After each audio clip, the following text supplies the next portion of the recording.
Hello, everyone. Welcome and thank you for joining us for the fourth of 9 lectures in Sealaska Heritage Institute's Northwest Coast Arts Lecture Series. My name is Jay Zeller. I am a program coordinator here at Sealaska Heritage Institute.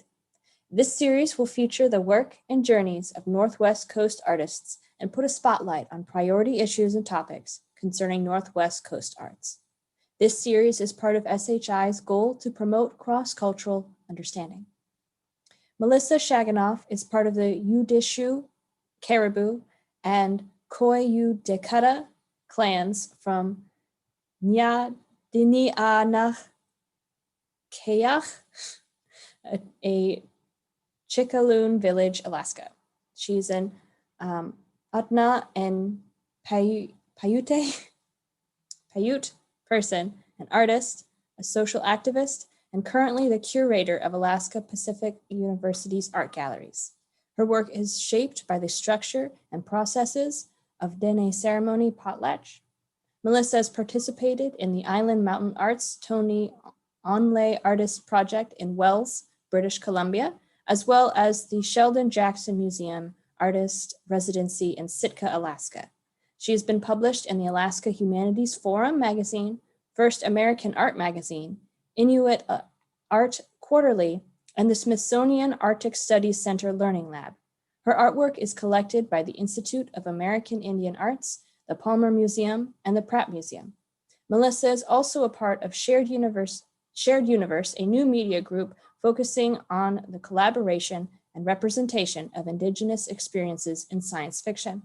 This coming spring of 2021, Melissa will participate in a digital residency with the Jenny House of Yukon Arts Center in Whitehorse, Canada. The following summer of 2021, Melissa will travel to Skövde, Sweden, to participate in the Skövde Museum Airs International Artist Residency, where she will work on project exploring conversation as art practice. Melissa has also recently received a fellowship for the 49 Days of Ceremony with artist Christy Bellecourt. Joel Isaak is an artist, educator, and lifelong learner. He uses art to uncover understanding of working in an education environment where he combines the formal Western education model with traditional Alaska Native ways of life. Language work inspires Joel's artistic practice and education methodology. He uses multicultural communications as a medium to aid in language revitalization.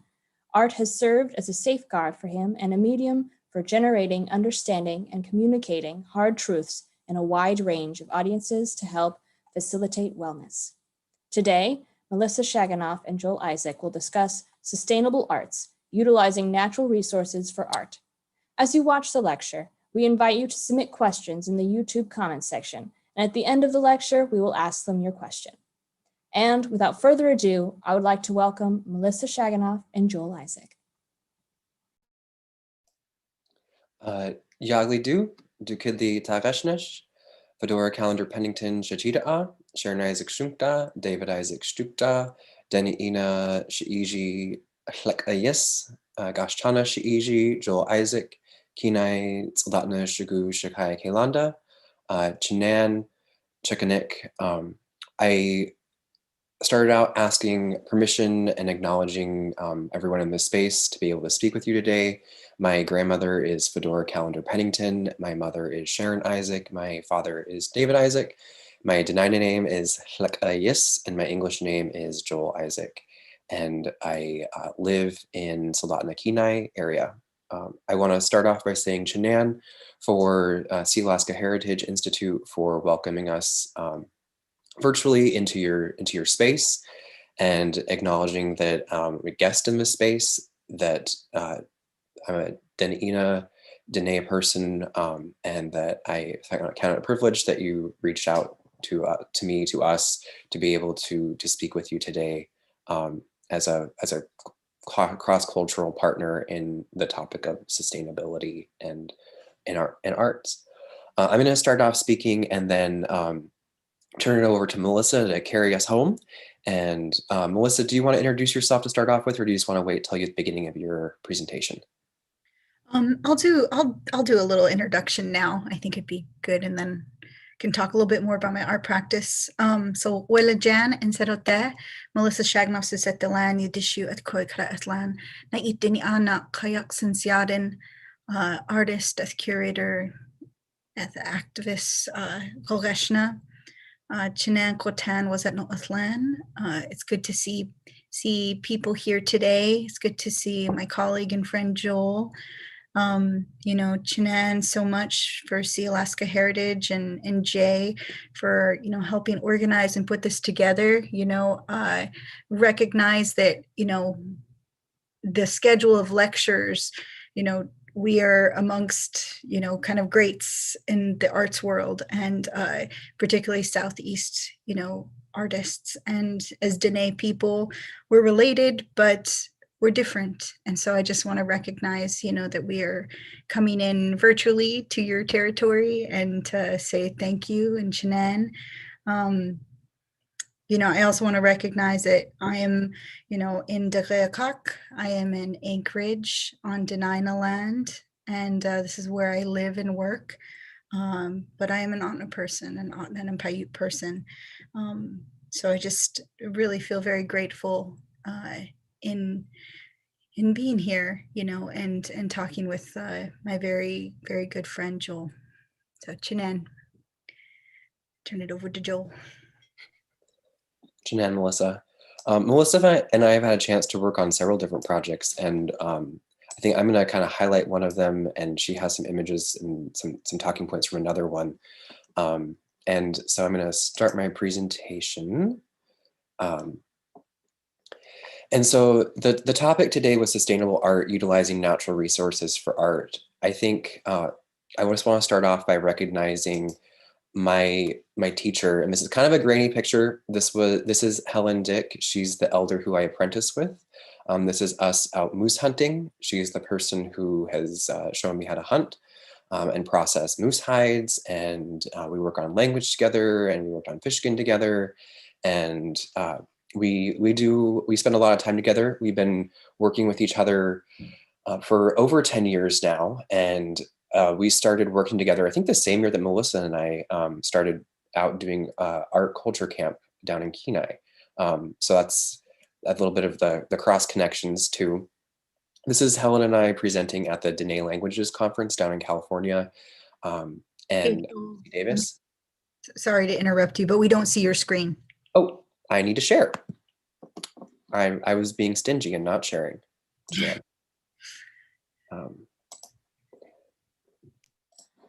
There we go. Now can you see it? I should have checked in first. Okay. Don't see the pictures yet, but. Are the pictures going now? Now I see sustainable arts utilizing natural resources for art. There we go. Okay. Chinan. So this is Helen and I out moose hunting, like I was saying, out in winter. And she's still out there with us doing things, and she's willing to go out in the woods in the snow and hunt, and she's willing to hop on 737s and fly to California with us crazy young people at academic conferences. And she's been a very important teacher, and I think that's part of the concept of sustainability, is that transmission of knowledge, that transmission of skills, and what that looks like in that master apprenticeship kind of way. And spending time out on the land, being able to co-present together, and just I've learned so much from her. So I want to start out by recognizing my teacher. This is, I'm going to show a quick video. This is my family. We fish together. This is how we met down in Kenai. Swimming with the fish and the seals and the sharks.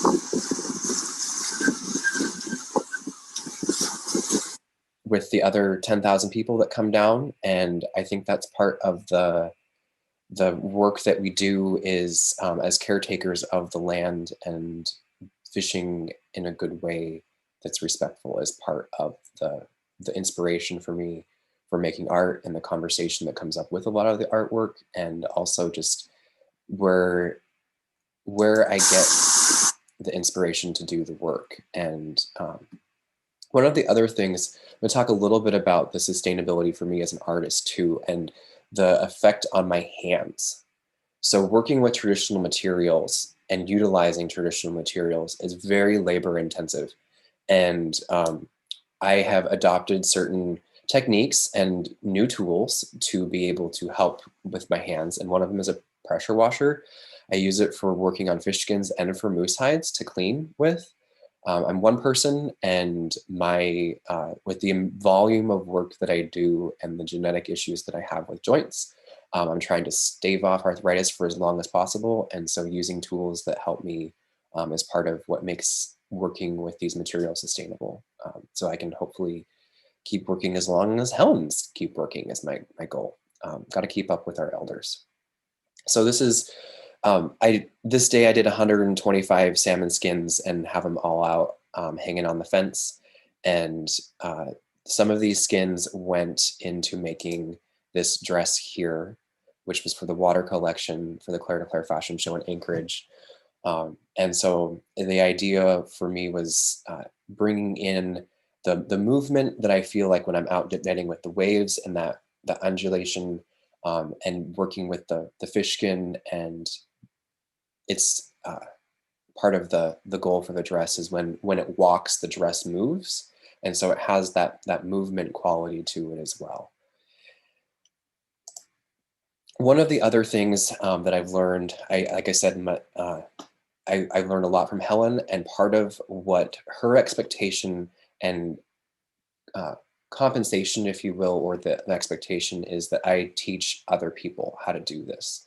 And so one of the things I do is I work with kids. This is from a workshop that I did out in New York when I was part of a week-long camp. And I've done workshops in Alaska too. These are the child's wearing my fish skin boots. And those are the fish skin boots that I wore for the 2 years I was in graduate school. I started sewing them on an airplane flying out to New York and then wore them around, and I've worn through them. And then he's wearing one of the masks that I brought just to show them kind of the different things you can make with fish skin. One of the things with the fish skin, with wearing it, is what you put on it, you're going to be touching, or for me, I'm going to be wearing it and it's going to be touching my skin. And so I look at what you're putting into the water is putting into the fish, which I eat the fish that I'm working with, and I'm also wearing the fish skins. So when I'm tanning, I'm looking at traditional tanning methods that don't require heavy metals, because I'm going to be wearing that on my body and I will absorb that into my skin. So people often ask, like, what do you put on fish skins? And I'm like, I put whatever I put on my skin, I'm willing to put on the fish skin, except for hot water, because that cooks the fish skin and then you end up with glue. And I don't want to wear it that way. The other piece that comes with this is kind of the partnership. This is a pair of fish skin boots that I've made for the Burke Museum, had a show where they did kind of a 10-year retrospective of the artists who'd done research in their collection and asked them to make work based on the inspiration of viewing that collection. So this was a piece that I made, and it's a husband-wife kind of walking through life, that partnership that we have as people, with whether they're hunting partners, whether they're a spouse, whether they're a teacher, and going through life together. And the faces molded into the fronts of the boots was, this is a close-up of the female partner for the fish skin boots. And the fish skin has been really a way for me to explore a lot of these concepts, because salmon is so rooted into my daily life. It's all the connection to water, it's connected to place. I've had an opportunity to travel around the state, doing workshops, working with fish skin from the Yukon, from the YK Delta area, from Southeast, when I did a workshop down at the Sheldon Jackson Museum, and just seeing the different ways that people use fish skin around Alaska, but also in the research around the country, looking at objects that are from around the world. So salmon is around the entire globe used. It used to be down to like the latitudes of California and China were salmon people. There are about 24, 26 different distinct salmon cultures around the world, and Alaska's the last one. that really has access to it in the same way. It still is in Russia as well. I don't consider that as sustainable because the amount of human trafficking or slavery that's used in that industry, I don't view that exploitation of human life as sustainable, where if you're not working fast enough kind of concept, they just chuck you overboard because and it's using that fear tactic, and that's not a sustainable practice. And that's not the indigenous way that the people of that place would have done salmon either. So we have a very precious thing here in Alaska, still having our wild salmon runs in the size that we do. This is the picture of me in the airport on my way to school, quickly using the scissors before I went through the airport in Kenai to trim everything so I could keep sewing across the country. I want to share just another quick video of me in place. This is my tribe's educational fishery started about, they got the permit through the Ninth Circuit Court of Appeals shortly after I was born.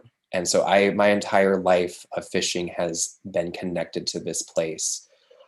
This is my family and I were down fishing silvers, and we were able to catch quite a few that day, about 98, and share with elders and share with people.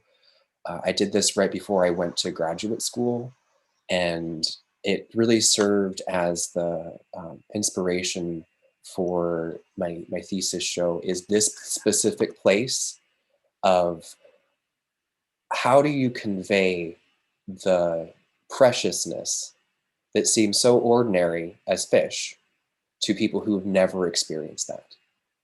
And how do we as a people, as a country, as a world, protect and make sustainable or make in perpetuity the protection of our salmon runs, and the people the indigenous people who have been safeguarding that for thousands of years. And and on my journey for trying to figure out how to express that deep connection to fish, I started out by just, let's bring fish skin into the gallery. So this is when I started out. I tanned these fish skins with glycerin and rubbing alcohol, and it makes them translucent and kind of rubbery, and very flexible. So this was for the Decolonizing Alaska show, or Decolonizing, and it was through the Bunnell Art Center, and Melissa was part of that show as well. There was quite a few artists who were part of the show, and it traveled around Alaska and the lower 48. And I made a screen to put over a TV monitor, and I edited a video that the idea was layers of generations, and how do you bring that generational quality of fish runs and of people working with them. And so what I developed when I'm researching museum collections, and when I went to Harvard Peabody to do researching in their archives, I brought my video camera with me, and I would dictate to the camera as a quick way of taking notes. And so I have the audio recording of me looking at these 125-year-old fish skin objects. And then I have a traditional Dena'ina song. I have my family at the beach with my niece and nephews when they were really young, learning how to do the fish, and then me processing fish skins today. So trying to do the layers of that. So I'm going to play a sample of.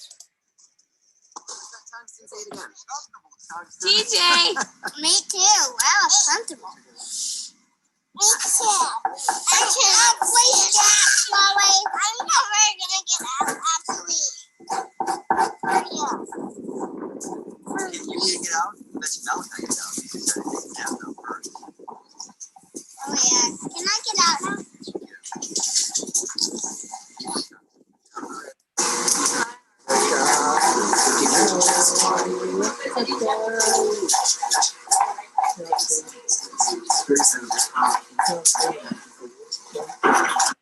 So I'm just going to pause it there for kind of a quick showing how it came together. The figure that's dancing in there is me 3 times, and what I did was I had a 10-foot by 30-foot screen that I projected the video and then danced through, recorded, and then reprojected and recorded that several times, and had dressed myself in contemporary clothes like what I'm wearing today, more of traditional clothing, and then just kind of me as a person, as those layers of time. And that was a piece for me for just kind of showing like we've been doing this for so long. The other piece, thinking about sustainability, that this is a figure that's made out of 76 salmon skins that was part of my undergraduate thesis show. The title of it's called Fallen. And this piece for me was a way of visually representing the rage, anger, and feelings that I felt as a man when I became acutely aware of the statistic that 3 out of 4 women by the age of 18, 19 will be physically or sexually assaulted. And I didn't fully realize the impact of that statistic until I went off to college and started to have the women around me talk to me about what they'd gone through or experience that statistic. And having these faceless men who were assaulting women who I cared about and who I love get away with it. And there doesn't seem like there's any recourse. And so it was eating me up inside because I wanted to do something, and they're like about it to that specific individual who did those horrific actions, and there was nothing I could do. And so I went through this process of how do I forgive? How do I experience forgiveness, ask for forgiveness? How do I let go? But letting go doesn't mean forgetting. So it was the goal for me for this was visualizing what holding on to anger does. And so the salmon skin allows for like an inflated quality because you get it wet, you can stuff it with stuff and then it dries and it looks kind of stretched, and then you can take out the stuffing. And so this is the figure installed in the installation. The show that I'm gonna push play and then kind of talk through the video. The show was called Lay Your Burdens Down, and this is a time-lapse video of setting it up. But the idea was to be able to have a place where for people and for anybody to be able to reflect, let go, contemplate, enter if they chose to, be a passive observer if they wanted to. Sorry, I just paused. And the imagery for it, thinking about something the size of a house, a small house, something like the cabin concept of 20 foot by 20 foot octagon. These are the walls being constructed of these bird form supports, and the walls being moose hide. And as the hides go into the center, they get progressively more opaque. And so you get more protection as you walk into the middle. And then as you walk back out, they become more lacy. And this was part of the research that I did working with Helen for moose hide techniques, where I tried different recipes and methods for tanning moose hides. And this is kind of a way of showing data as well for the process of here's all the hides that I tested, and going through that process of displaying that. And then this is a viewer engaging with it, where there's a bowl at the beginning with stones in it. You can pick up a stone and then walk the 125 feet into the center. There's a log where you can sit and reflect, and then there's a bowl of water that you can release the stone into as a way of letting go of that. But then you aren't forgetting how you got there. So you still have to go back out, and you're having to face these things in life, but with this hopefully less burden. And so that's thinking about how we go through these traumatic experiences in our communities and still are able to live life and thrive. Salmon culture, again, it's part of who we are. It sustains us. But what happens when it goes away? And these are cast paper salmon fillets that I made that are part of the permanent collection at the Sheldon Jackson Museum as well. For just showing that ghostly white of what happens when the vibrancy is gone. But we still would cling to that as part of our culture. The other piece of sustainability, I've done a bit of bronze casting, and fully recognizing that mining and foundry work is very resource intensive material, and that when I choose to go down a path of using bronze, it has to be for a very specific purpose and kind of warrant the cost, if you will, is the way that I kind of talk about it. This is a figure that Eklutna commissioned. It's down at the mouth of Ship Creek in Anchorage, and it's Olga Izai. And it's part of the mitigation plan for the Port of Anchorage, putting the port on top of a traditional Dena'ina fish camp spot that was used until the port was put on top of it. And so the portrayal of Olga is part of that. We are still here as people. The fish are still coming to this place. It was really amazing when we were setting up the statue that the belugas were fishing that day. And so we could hear the whales while setting Olga into the concrete. It was pretty amazing.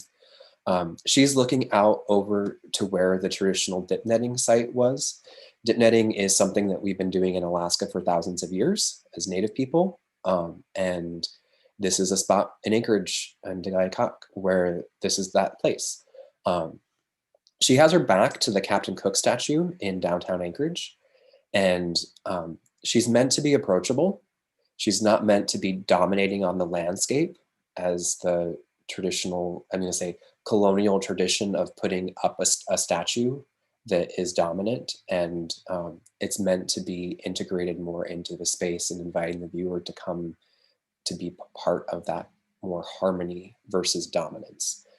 And that's what it takes to live sustainably. And so when I use bronze, it's for the permanence quality of it, and for the message that it sends. And it's so this is one of the, I have a set of installations in Kenai as well at the Wellness Center, and then I'm working on a set for the Bethel Hospital right now also.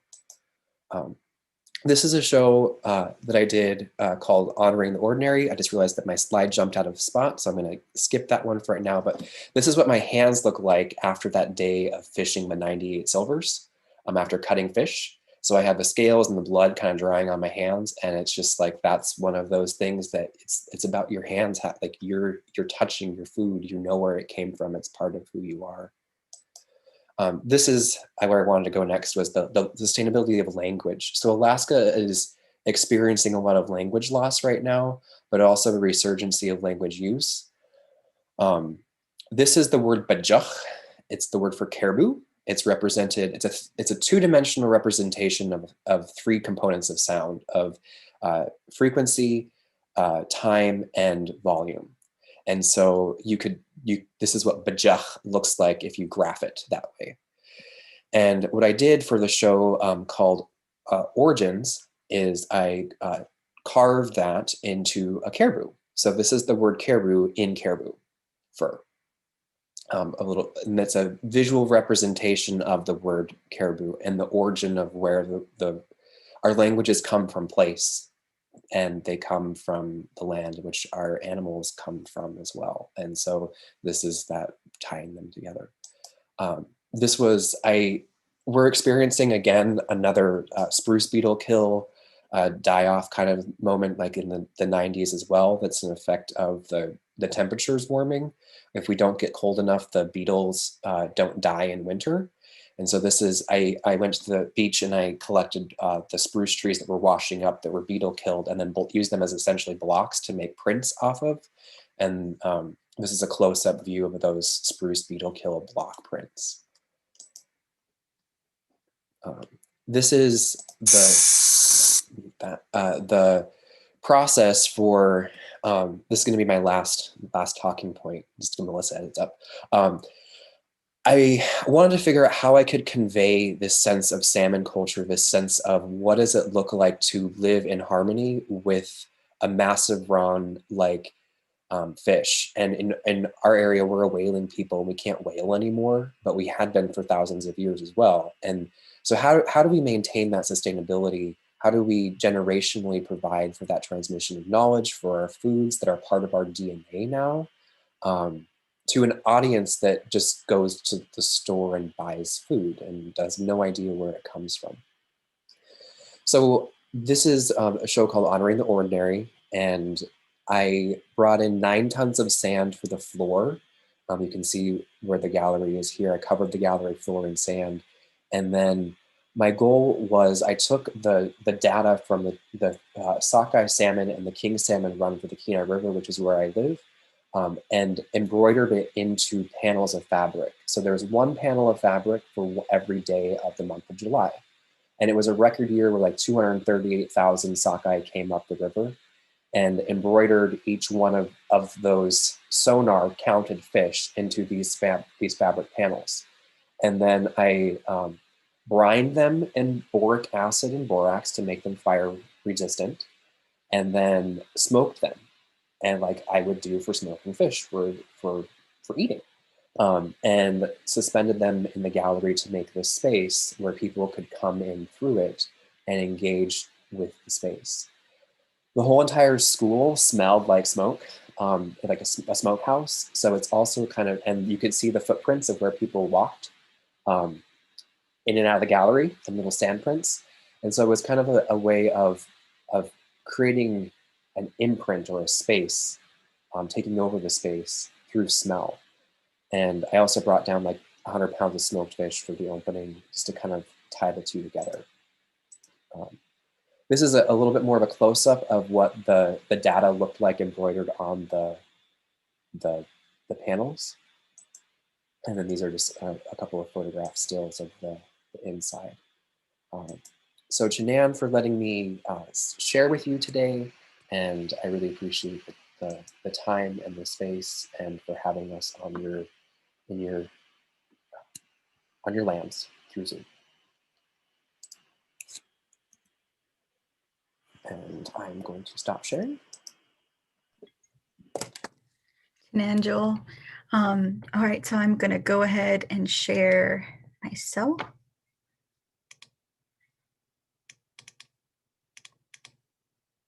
All right, can we see? Yes, okay, cool. All right, so I'm going to kind of share in sort of the same fashion as Joel is some projects that I've done that I think kind of talk to the core of what I feel sustainability is. And for me, like the greatest sustainable resource is our relationships with each other.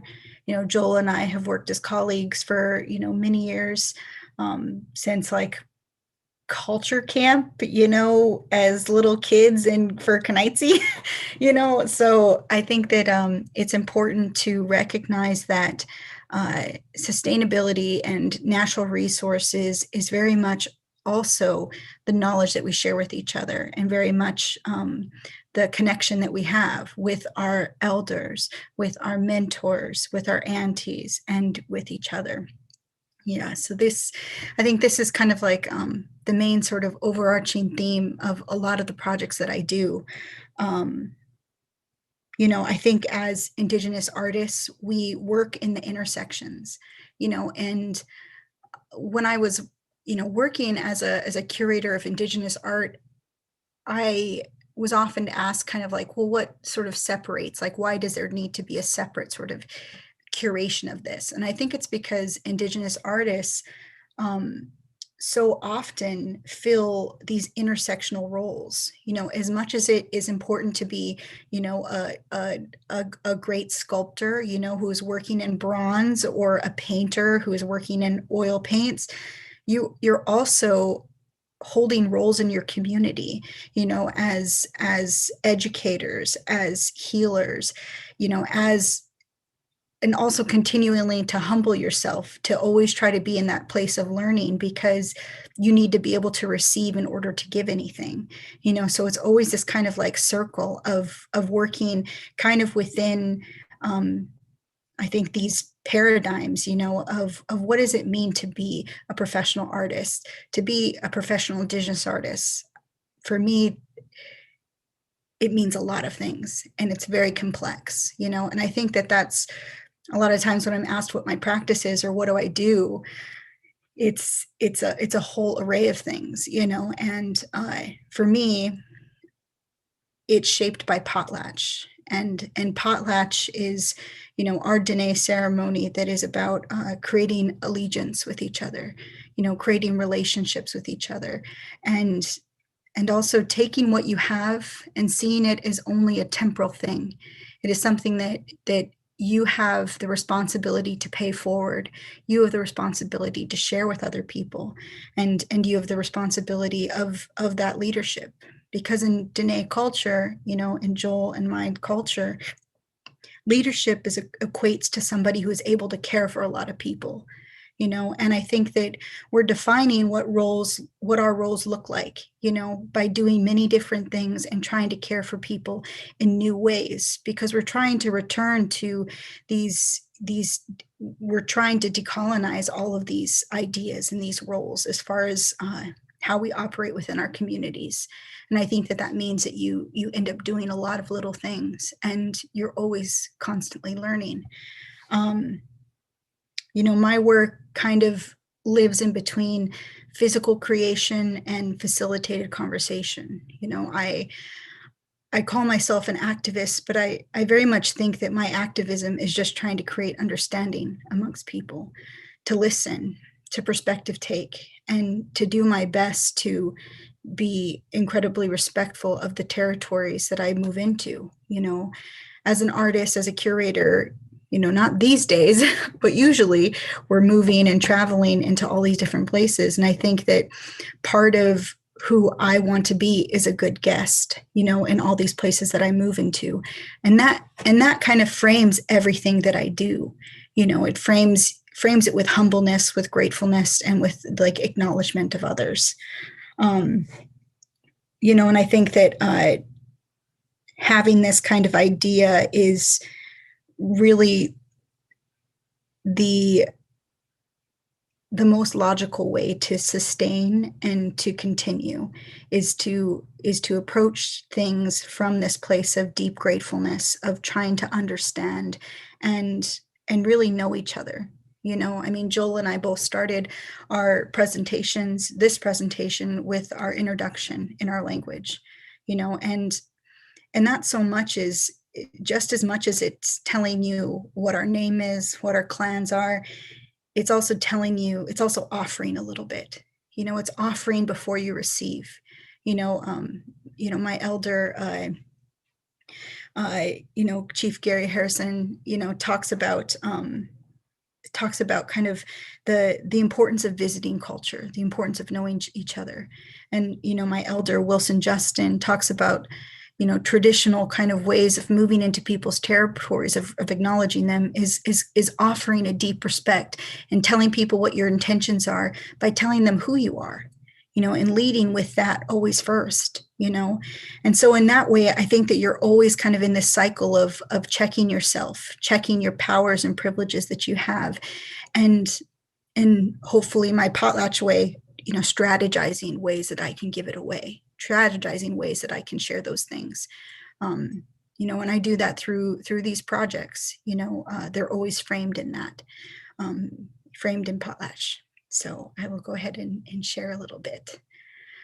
So this is a project that I did a couple years ago, and it's kind of ongoing because I've done it with another collection, and then hopefully the Museum of the North in the future. But I titled it Object Is.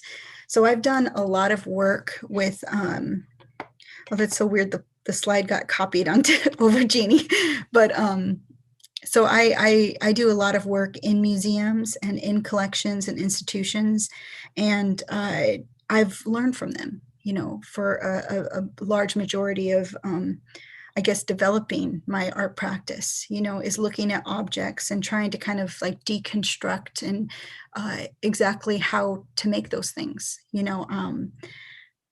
A part of, you know, the colonial project is a separation from our practices of materials processing, of you know, putting together the structures of our objects, you know. And part of, I think, assimilation is removing our knowledge from these things. So doing the work to retain them or relearn them is an incredible act of resistance, and I often find, though, when I travel around, particularly to rural villages in Alaska, that I meet so many people who have never been to a museum collections, who doesn't even know that their objects are held within these walls, and that tells me of really the great disservice museums, institutions, universities are doing, because they profit and they benefit from so much of our material culture, yet there's no work, no active work, or at least not enough work being done to share those things in larger in a larger setting. There's artists that are welcomed into collections, but our whole communities, and I think that you learn by seeing these things with each other. So this project was, we took a museum collection and we actually brought it to Golconda, worked with the conservation team to travel, Ahtna objects to an Ahtna village and to share them, and to share them in like a real indigenous way, where it was about, elders telling story of these things. It was about youth being there to learn an art project. And it was also there and in front of sharing of food, which I think is such an important part of any kind of gathering, is honoring that animal. I mean, it wasn't until I kind of really delved into this work and working with elders like Jeannie Maxim, who's recently, passed away, someone who's very important to me, who taught me a lot about, that these objects, are meant to be shared. They're meant to be passed down, and colonialism interrupted that. It stopped that passing of things, and it made it so these objects went into collections and all of a sudden become stagnant. And so how is it do we start to regain that sort of that heirloom quality of still feeling like we're part of those things? And I think it's really decolonizing the way we think about the care of collections, as rather than something that lives beyond our lives in preservation, but something that lives within our lives, even at risk of somebody touching them or somebody playing a drum. I think that it's just so important, and has been such an inroad for me to make community, make community within communities. I think that taking these to Golconda has forever solidified sort of my relationship in that village. While I had distant relatives there, anytime I visit, I'm always that girl who brought all those museum objects, and it's made it so I've been able to do more projects with them. I've been able to, get grants and share the wealth there, in a way that is so potlatch, and I'm so grateful for. So I think more projects like this need to happen, which is where we are asking institutions to really stretch beyond what they're comfortable with and to listen to us, because we are the primary sources of knowledge, and we have to hold power and be confident in that. I was just talking to a group at Elders and Youth just a couple, a day ago. Was it yesterday? Yes, yesterday. And it was really interesting, like, to talk to young people and to really try to send the message home that, as Indigenous people, as Indigenous artists, as creative people, we have power and we have the authority. And I think that in so many ways, with these institutions, with these collections, they're set up in a way that makes us think that we don't have access or that we don't necessarily deserve those things. And I want to flip that, and I want to make this more and more commonplace. I ended up being able to do this with another private collection, and then hopefully, in the near future with the Museum of North as well. We've gotten sort of soft yeses. We'll see. But yeah, so this is a big part of what I do. I have like all these notes, but I'm not following any of them. So hopefully I'm not being too rambly. All right, so the next project I'm working on is with a collective called Shared Universe. And, you know, I come from like a very sort of traditional Western art background of drawing and painting. And, you know, as a young person, that felt like the epitome of what an artist was, you know, and so I really worked at that. And now I kind of see my work as more of an inroad and just sort of the beginning to have the discussions that I want to have, you know, to make my language very visible. And I'm doing it, you know, with this collective through, you know, through zines and through educational content. So creating things that are very like highly shareable online, and then also printable and, you know, can be given to people, you know, in kind of a like propaganda for in decolonization and language access and power, you know, and it really, creating this content is so important to me because I think that making it into something that is beautiful gives me kind of the opportunity to talk about kind of the minutia complications and complexities, not complications, complexities of language access, of, you know, seeing language. You know, I think that we live in a time that there's a lot of sort of buzzworthy moments where people are, you know, trying to be quote unquote woke, you know, in their allyship. And I think that that's good. We are in a process of change, and you know, as we're in this process of change, you know, we make mistakes, but it's finding ways to help people accept correction, and then also, you know, educate them on things that they never would have thought of. You know, using Indigenous language, I think is so important, and it's wonderful to see. But I always ask the question of like, if you're going to be using Indigenous language, you know, what work are you doing to support the revitalization and the preservation of that language? You know, why are you, if you're a non-Indigenous person, you know, trying to speak these Indigenous languages or trying to use their words in, you know, in your documents you're creating or your email signature?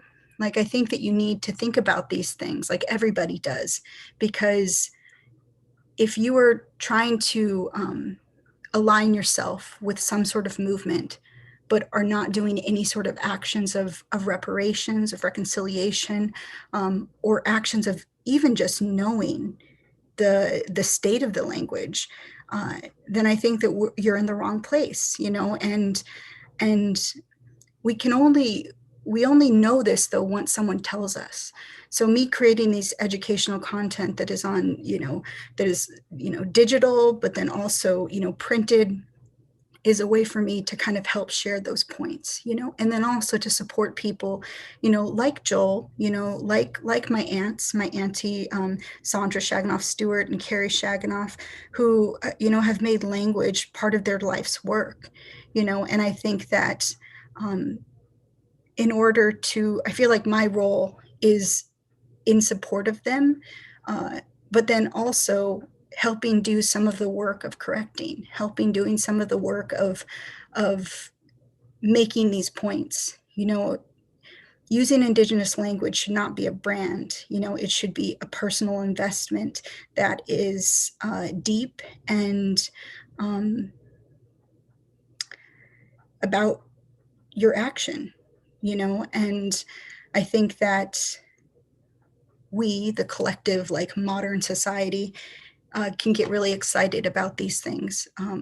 But without the knowledge of the state of language, without the personal investment in supporting these languages, I think that your investment can be quite hollow. So how do we change that? How do we teach people in this place of doing the right thing? Because I think that it's important. And so I like to do that through my work, my art. Yeah, so keep going. All right, so this is actually as of this morning. To the far right, you see the installation of this sign. So I joined a project that actually Joel had started as like the resident artist of, but as it became more and more apparent that it was kind of a two-dimensional sort of planning, he turned it over to me to work on, which is, you know, in good relationships. And so the concept of this was that there is going to be some Indigenous place names put in signage and in interpretive panels around Anchorage. And the goal is to have, you know, somewhere between like 30 and 50 signs in Anchorage, you know, that incorporates the Indigenous place name along with this design, you know. So there was this idea that they wanted to have a fire bag, you know, and a fire bag is something that, you know, holds, you know, the implements of survival, you know. And I think symbolically it's a beautiful symbol, you know, for this project, you know, that in order for us to survive our language, to survive, you know, chronic invisibility in urban centers like Anchorage, is that we need to have power in these places. You know, we need to have a moment where we can be seen. And, you know, working with the Indigenous Place Names group as the artist, I was very impressed and very happy to see this project move forward. Because of COVID, we can't gather or do a celebration, but we are planning that for next year, and we're just going to continue to raise money and to put these signs in. And I couldn't be happier to be part of this project. It's so exciting. So yeah, I got that text this morning and I was like, oh, this is perfect. I have to share this because this is good relationship. This is, you know, the Parks and Rec, you know, this is the municipality giving space to Indigenous stories, Indigenous power, Indigenous place names, you know, and offering a land acknowledgement that has some legs behind it. Because it's personally investing, you know, in these places. It's creating a really beautiful piece of art in a sign, you know. So there'll be 2 going up this summer, you know, in Chauncey, in Grass Creek areas, Westchester Lagoon, and then a park on Muldoon. And yeah, I really loved being part of this project. And then I also created a fire bag, and, you know, to create like a traditional replica. Of course, this is a bit contemporized because I'm a contemporary person. So yeah, I adjusted it a little bit, and it now lives at the Native Heritage Center in their permanent collection. So yeah, just wanted to share that. All right. So this is a project that I did in Homer. I want to make sure oh gosh, wow, I'm going too long. Okay, I'll go fast. This is a project I did in Homer on land acknowledgement signs. And this was kind of this idea. I've been doing a lot of trainings on land acknowledgement, and I think that it always catches people by surprise a bit because the workshop is kind of, I think people think it's more of like a 101 on how do you write a land acknowledgement, but really what it is that we have a conversation about, you know, how you can personally invest in actions of reconciliation and reparations, and then also, you know, questioning the work that you do and how does it affect Indigenous lives and Indigenous people, you know, and really using land acknowledgement is sort of like your inroad and your very beginning sort of work into truth telling, you know, of this place, of Alaska. You know, Indigenous people have been here, according to archaeological record, you know, over 15,000 years. That's a timeline before the pyramids. That's a timeline before any sort of written history in the world. Alaska is not the last frontier. It is not a new or untouched place. It is actually a very cared for, a very old, and a very interacted place. And I think that, you know, in doing these land acknowledgement, you know, workshops, and it's an opportunity to talk about that and to talk about kind of like these hidden truths and counter these colonial narratives. So this project was, we took a lot of recycled wood, old political signs, and we created land acknowledgments. And that culminated into like this photo essay. And it was pretty surprising because, you know, I thought that we would just create these signs and then we would just like, I would take some pictures around them and then people would take them home. And basically the installation space would become people's front yards with their signs, you know, acknowledging the Dena'ina and the Subiac people, you know, of Homer. This was obviously, this was also in collaboration with Bunnell Street Art Center, if I didn't say that.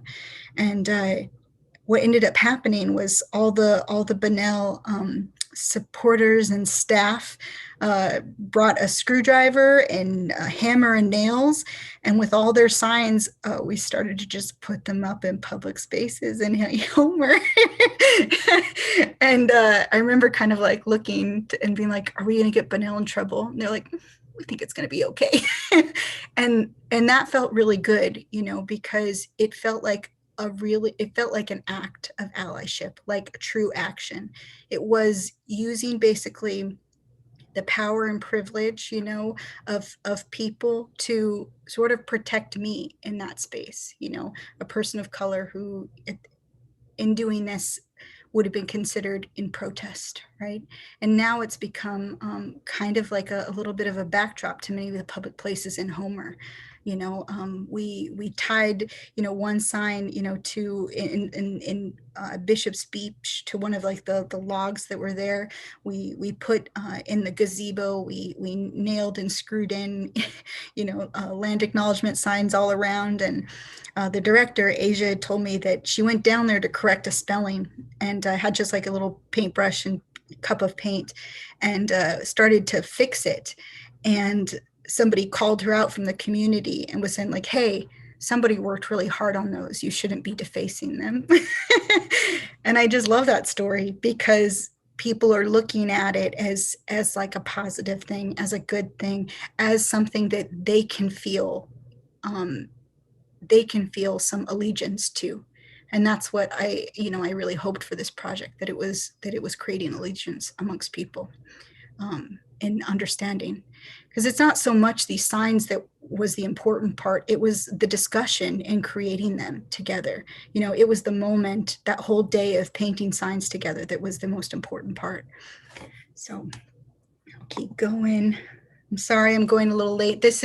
I won't play this whole thing, but so this is a video I created, you know, and just to kind of like wrap it back to resources and natural materials, you know, for me, I always tend to kind of abstract these things and try to apply them in a ways that people can use them from their experiences or different perspectives. But when it comes down to it, being on the land, you know, being in relation with people is so important, and learning how to harvest things in a respectful way is invaluable. And so this was actually a film that I created on just the beginning part with my aunt, Carrie Shaginoff, who taught me a lot about harvesting Devil's Club. So we'll just share a little bit of it.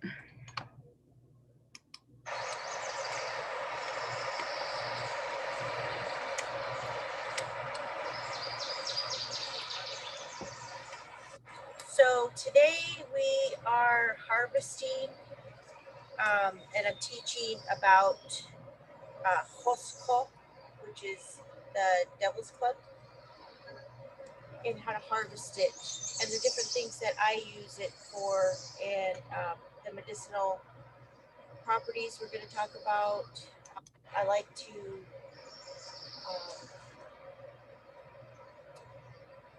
what we usually do is we'll sing a song for the group with whoever I'm with, just identifying that the plant, let the plant nation know that we're coming, and that we're doing this in a good way. We're not doing it for gain, for personal gain or whatever. We have to, you know, we're really trying to use it in a good way, and that we want it for healing. So this film was created basically as like a precursor to a workshop that we did with my Aunt Carrie on making Devil's Club beads, which you can see her wearing one right here. And the idea was that all these like really kind of deep notions of like going into plant nation and offering respect is something that can be for anybody, that's a good thing for anyone to know, because I'm a firm believer that like Indigenous ceremony is for Indigenous people, and that we should protect those things, and we're allowed to have those things separate, from the world. There's for so long the colonial project wants us to kind of to give everything to people, to non-native people, and we don't have to do that. But I think that a lot of these ideas, that my Aunt Carrie has taught me, I think can be applied to everybody's life, because it promotes sustainability, it promotes a good relationship, and promotes caring for a place, And so, being very aware with kind of the resources that I share with the world is important, and of course I don't always do the right thing, but I'm always open for correction and, consent to learn in public, and to try to do the best that I can. So I'm going to finish up with just a slide on some images from the project that Joel and I worked on, which is the Moose Hide Project. So we did this project through the Arctic Study Center, where Joel got to work with Helen and I worked with Jeannie. Excuse me, I got something in my eye. And it was such an amazing thing. I think that I entered into the project really just kind of wanting to learn from Joel, wanting to learn from, the elders, but realizing that I wasn't just learning a materials process, that when you learn about natural materials resourcing, you really learn about the gift that the animal gives you, and that really, in order to do any of this work, you have to first be a good person who is going through the world in a good way, with the intentions to share things, with the intentions to look at the power you gain and spread it, and I learned through this project, that the animals know your soul. They know if you're a good person. And I learned that they speak your language. So you have to have good words. And all these ideas I never would have learned if I hadn't, really dove into doing natural resource processing. And I think that that's kind of the thought I'd like to end on, is that, when you do the work to do, resource processing from the land, you end up learning things that are so much deeper and so much more meaningful than you'd ever expect, and it has completely shaped how I do everything, and, how I look at potlatch, and, how I frame my art practice. So I was really happy to work on this, and, I have that last thought there. Working in good relation provides the balance the natural world wants to see. So when you're in good relationship with people, with the animals, the world allows you to survive and to continue. And it's only through that humbleness that you're able to do so. So, yeah, Chana, that's all I got. Thank you very much. And now we have a couple of questions, both for you, Melissa, and for Joel. Can you stop sharing your screen? All right. Okay, maybe. Thank you. Our first question is, how can someone who is new to the concepts of sustainable arts best orient themselves and join in their work? And I would like both of you to answer this. So whoever wants to go first.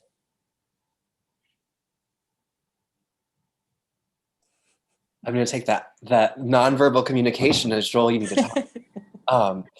So I think part of it is coming into it with a non-extractive mindset.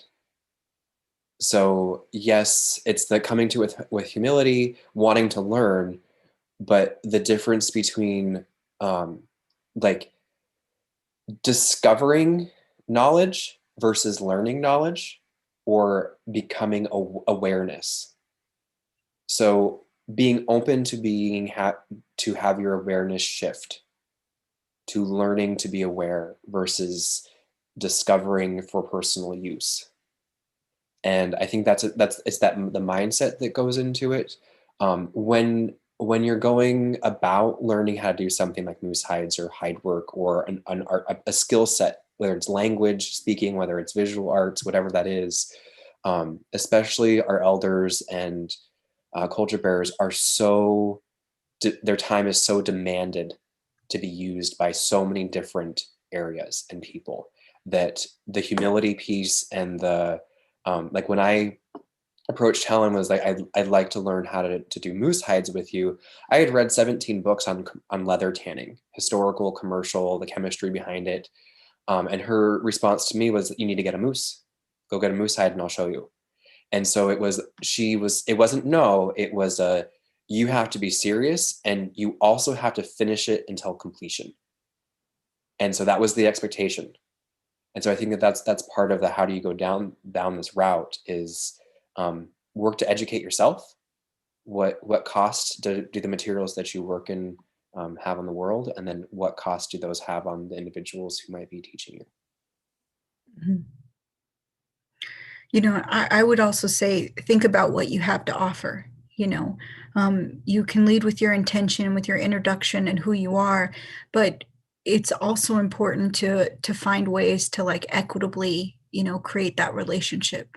You know, I, you know, Dawn Biddison, who was worked with us on the Arctic Study Center Moosehead project, Dawn would show up with a trunk load of groceries before we would ever do any start with Jeannie, you know, and it was first kind of grounding her to try to show a bit of our appreciation, you know, and also it's time, you know. I think that you need to understand that working with elders, working with culture bearers, that you need to set aside time and really be willing to give that to people, you know. And I don't want to say sacrifice, because I think that that's a very Western way of looking at it, you know.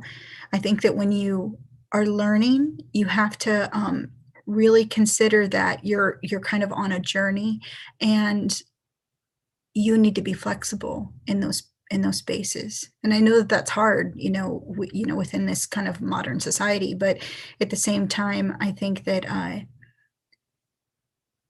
having the willingness to give time is a really important part, and patience, which maybe is the same thing.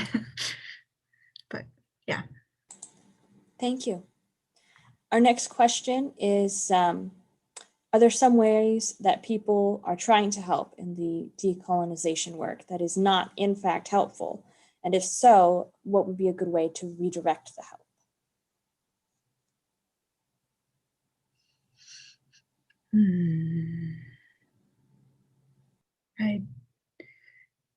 Do you want to go, Joel?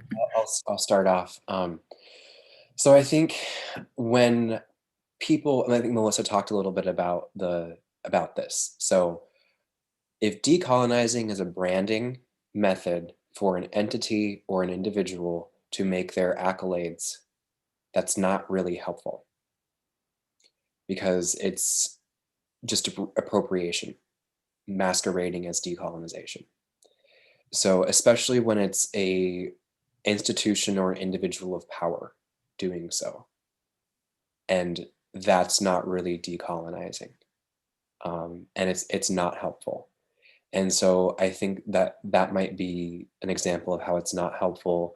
I think a great example of how that shift, and this is not meant to be a critique of Benel, it's meant to show their journey. It's a journey.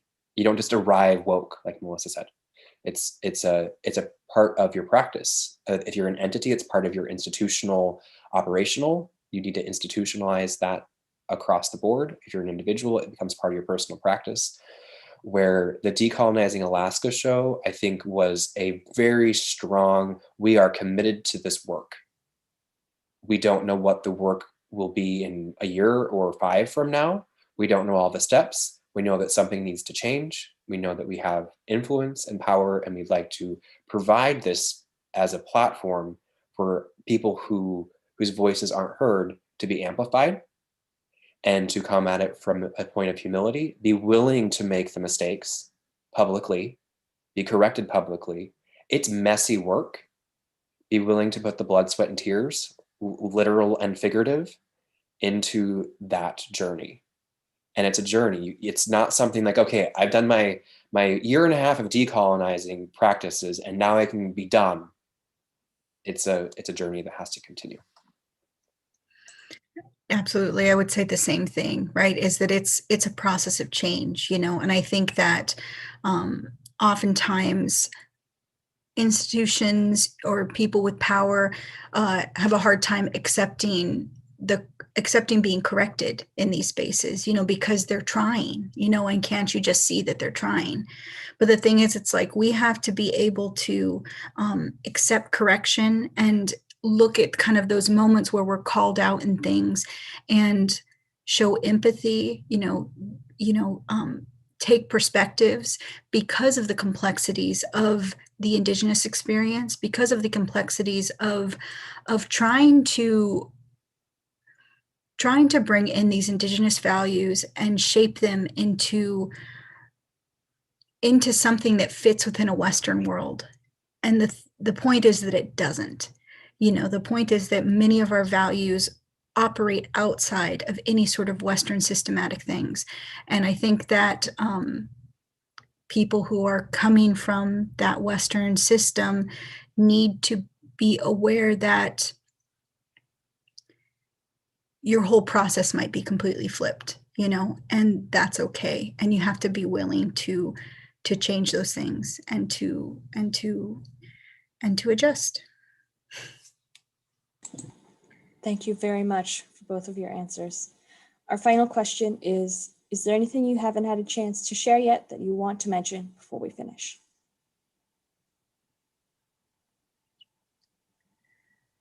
Go ahead, Joel. I'll start and then you can have the last words. Okay. So I want to say, repeat the thankfulness for SHI for inviting us here today. And I think the other thing that's super important is valuing life is a key part of sustainability for you as an individual and for the world around you. And that the places where I've learned that from, the people that I've learned that from, have been from the women in my life who demonstrate that through leadership. And that's one of the things that maybe following up on the last question, what does it look like in practice? It's like women need to be in positions of power and authority to make the decisions. And that doesn't mean there's not space for others at the table too. But I think that that's one of the key pieces of sustainability. And that's one of the things that I've completely experienced in my art practice, both in the Western instructors that I've had and the Indigenous master instructors that I've had as well. And the idea, I heard this quote, I don't remember from where, but from a young age: find good people and work with them.